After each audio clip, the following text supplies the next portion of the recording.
find something. Hullo, have you done it? Well? A letter? Victory! All the diamonds in the Cape and old man Kesselbach's secret into the bargain.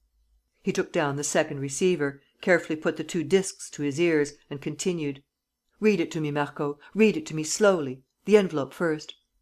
Good. Now repeat." He himself repeated: "Copy of the letter contained in the black morocco case." "And next?" "Tear the envelope, Marco. Have I your permission, Mr. Kesselbach? It's not very good form, but, however. Go on, Marco. Mr. Kesselbach gives you leave. Done it? Well, then, read it out." He listened and, with a chuckle: "The deuce! That's not quite as clear as a pikestaff. Listen, I'll repeat: a plain sheet of paper folded in 4, the folds apparently quite fresh. Good. At the top of the page, on the right, these words: 5 feet 9, left little finger cut," and so on. Yes, that's the description of Master Pierre Leduc. In Kesselbach's handwriting, I suppose? Good. And in the middle of the page, this word in printed capitals: APOON. Marco, my lad, leave the paper as it is and don't touch the box or the diamonds. I shall have done with our friend here in 10 minutes and I shall be with you in 20. Oh, by the way, did you send back the motor for me? Capital. So long." He replaced the instrument, went into the lobby and into the bedroom, made sure that the secretary and the manservant had not unloosed their bonds and, on the other hand, that they were in no danger of being choked by their gags. Then he returned to his chief prisoner. He wore a determined and relentless look. "We've finished joking, Kesselbach. If you don't speak, it will be the worse for you. Have you made up your mind?" "What about?" "No nonsense, please. Tell me what you know." "I know nothing." "You lie. What does this word APOON mean?" "If I knew, I should not have written it down." "Very well, but whom or what does it refer to? Where did you copy it? Where did you get it from?" Mr. Kesselbach made no reply. Lupin, now speaking in nervous, jerky tones, resumed: "Listen, Kesselbach, I have a proposal to make to you.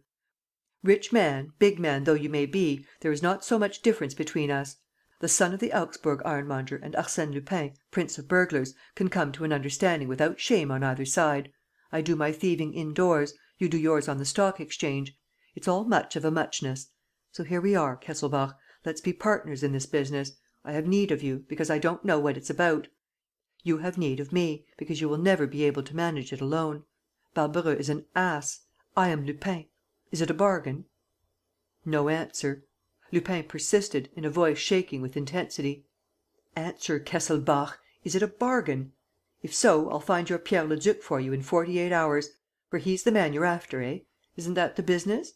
Come along, answer. Who is the fellow? Why are you looking for him? What do you know about him?" He calmed himself suddenly, laid his hand on Kesselbach's shoulder and, harshly: "One word only. Yes or no?" "No."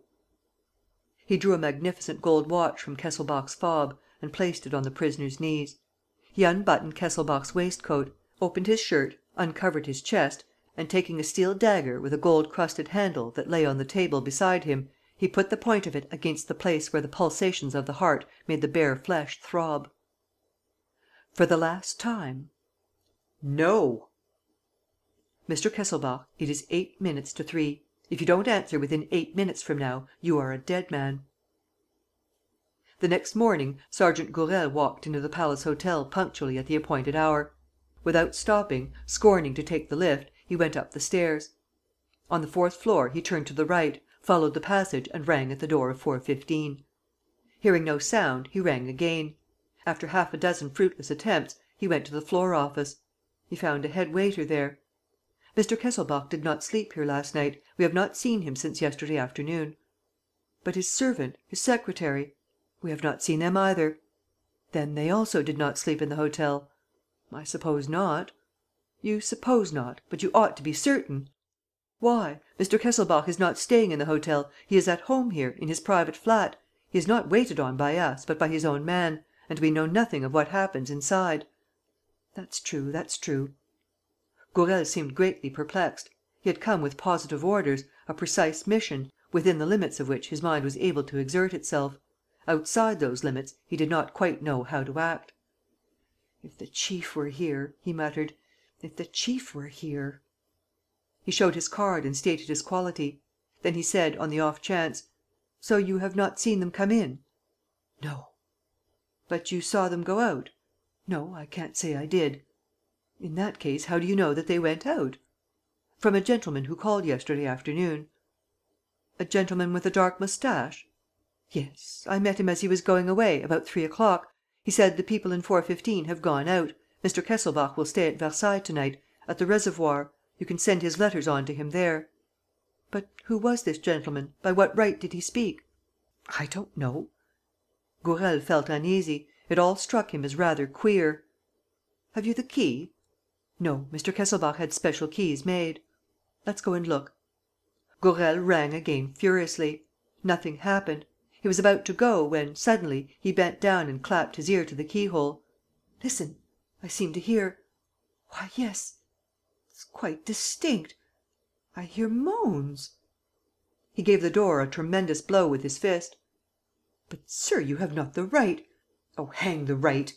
He struck the door with renewed force, but to so little purpose that he abandoned the attempt forthwith. "Quick, quick, a locksmith!" One of the waiters started off at a run. Gourel, blustering and undecided, walked to and fro. The servants from the other floors collected in groups. People from the office, from the manager's department, arrived. Gourel cried: "But why shouldn't we go in through the adjoining rooms? Do they communicate with this suite?" "Yes, but the communicating doors are always bolted on both sides." "Then I shall telephone to the detective office," said Gourel, to whose mind obviously there existed no salvation without his chief. "And to the commissary of police?" observed some one. "Yes, if you like," he replied, in the tone of a gentleman who took little or no interest in that formality. When he returned from the telephone, the locksmith had nearly finished trying the keys. The last one worked the lock. Gourel walked briskly in. He at once hastened in the direction from which the moans came and hit against the bodies of Chapman the secretary and Edwards the manservant. One of them, Chapman, had succeeded, by dint of patience, in loosening his gag a little and was uttering short, stifled moans. The others seemed asleep. They were released. But Gourel was anxious. "Where's Mr. Kesselbach?" They went into the sitting room. Mr. Kesselbach was sitting strapped to the back of the arm chair, near the table. His head hung on his chest. "He has fainted," said Gourel, going up to him. "He must have exerted himself beyond his strength." Swiftly he cut the cords that fastened the shoulders. The body fell forward in an inert mass. Gourel caught it in his arms and started back with a cry of horror: "Why, he's dead! Feel! His hands are ice cold! And look at his eyes!" Some one ventured the opinion: "An apoplectic stroke, no doubt, or else heart failure." "True, there's no sign of a wound. It's a natural death." They laid the body on the sofa and unfastened the clothes. But red stains at once appeared on the white shirt; and, when they pushed it back, they saw that, near the heart, the chest bore a little scratch through which had trickled a thin stream of blood. And on the shirt was pinned a card. Gourel bent forward. It was Arsène Lupin's card, blood-stained like the rest. Then Gourel drew himself up, authoritatively and sharply: "Murdered! Arsène Lupin! Leave the flat, all of you! No one must stay here or in the bedroom. Let the two men be removed and seen to elsewhere. Leave the flat and don't touch a thing. The chief is on his way."